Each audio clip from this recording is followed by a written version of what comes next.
ऐसी मशीन लगाऊंगा, इस साइड से आलू घुसेगा, उस साइड से सोना निकलेगा। इस देश में आलू से सोना बनाना जिन्हें आता है, उन्होंने और उनकी माताजी ने 50 लाख लगाकर 2000 करोड़ रुपए बना लिए थे। कांग्रेस ने पार्टी फंड से राहुल और सोनिया को 90 करोड़ दिए थे। इसका मकसद एसोसिएट जनरल्स की 2000 करोड़ की संपत्ति हासिल करना था।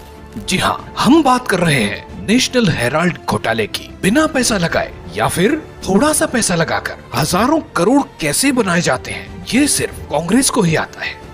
जिस तेजी से कांग्रेस का पैसा बढ़ता है, उतनी तेजी से तो शेयर मार्केट में भी पैसा नहीं बढ़ता। देश आजाद होने के बाद अगर किसी की दिन दूनी रात चौगुनी तरक्की हुई है तो सिर्फ गांधी परिवार की। आइए अब समझते हैं कि नेशनल हेराल्ड केस है क्या।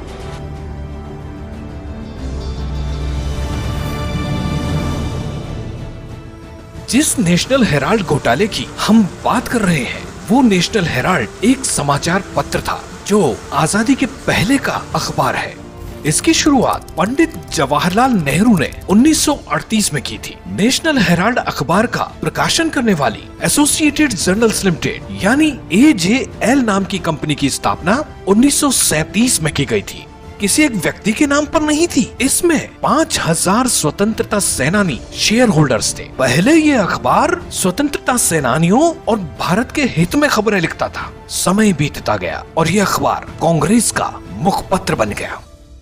बहादुर शाह जफर मार्ग पर यही है हेराल्ड हाउस, वो हेराल्ड हाउस जिसका मालिकाना हक पहले AGL कंपनी के पास था, जो अब यंग इंडियन को दे दिया गया। वो यंग इंडियन जिसके 76% शेयर राहुल और सोनिया गांधी के नाम पर है। अखबार कांग्रेस का, कंपनी भी कांग्रेस अध्यक्ष और उपाध्यक्ष की, और लोन भी मिला तो कांग्रेस से ही। जैसे ही ये कांग्रेस का मुखपत्र बना तो जनता ने इसे पढ़ना ही छोड़ दिया। 2008 में नेशनल हेराल्ड का प्रकाशन कंपनी की आर्थिक तंगी के कारण बंद कर दिया गया। जब AJL आर्थिक तंगी के दौर से गुजर रही थी, तब उसने कांग्रेस से समय समय पर 90 करोड़ रुपए उधार लिए थे। अब आप सोचेंगे कि किसी को उधार देना कोई अपराध तो है नहीं, लेकिन यहीं से इस पूरे प्रकरण में भ्रष्टाचार की नींव रखी गई थी। क्या गांधी परिवार और उनके खास लोगों ने नेशनल हेराल्ड अखबार की आड़ में 2000 करोड़ से ज्यादा की प्रॉपर्टी हड़पी?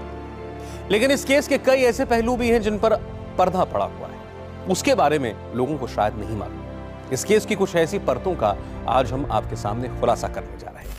कांग्रेस एक राजनीतिक दल है, इस कारण कांग्रेस का रुपए उधार देना the representation of people act 1950 का उल्लंघन था।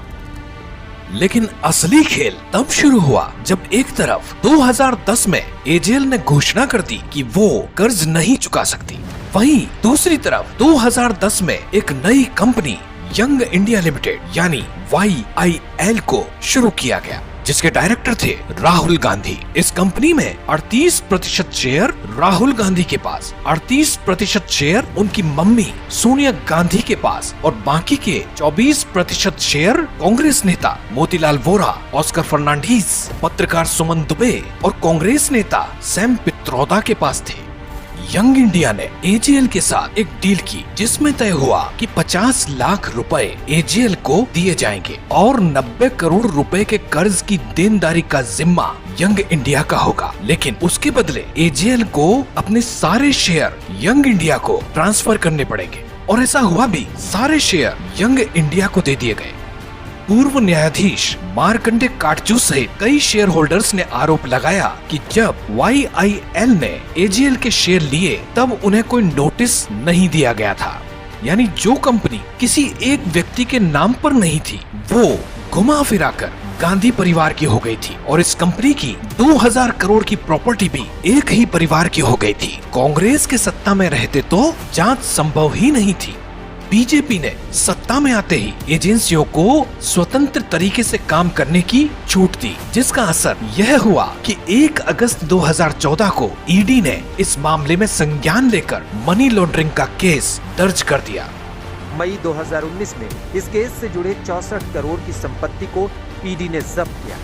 सरकार ने हेराल्ड हाउस के स्थायी पट्टे को समाप्त कर दिया और AJL को हेराल्ड परिसर से बेदखल कर दिया। यंग इंडिया के ऑफिस को सील कर दिया गया। इसके अलावा पूछताछ के लिए सोनिया राहुल को बुलाया गया अपने परिवार को बचाने के लिए। राहुल सोनिया ने पूरी कांग्रेस को प्रदर्शन के लिए लगा दिया, जिससे पूछताछ न की जा सके।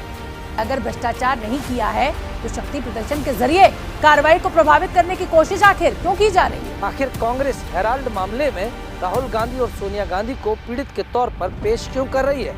आखिरकार एक कानूनी मामले को राजनीतिक रंग क्यों दिया जा रहा है? नेहरू परिवार जांच से बचने के लिए चाहे कितने हथकंडे अपना ले, लेकिन कार्रवाई होकर रहेगी और उन स्वतंत्रता सेनानियों को इंसाफ भी मिलकर रहेगा जिनके साथ कांग्रेस ने विश्वासघात किया है।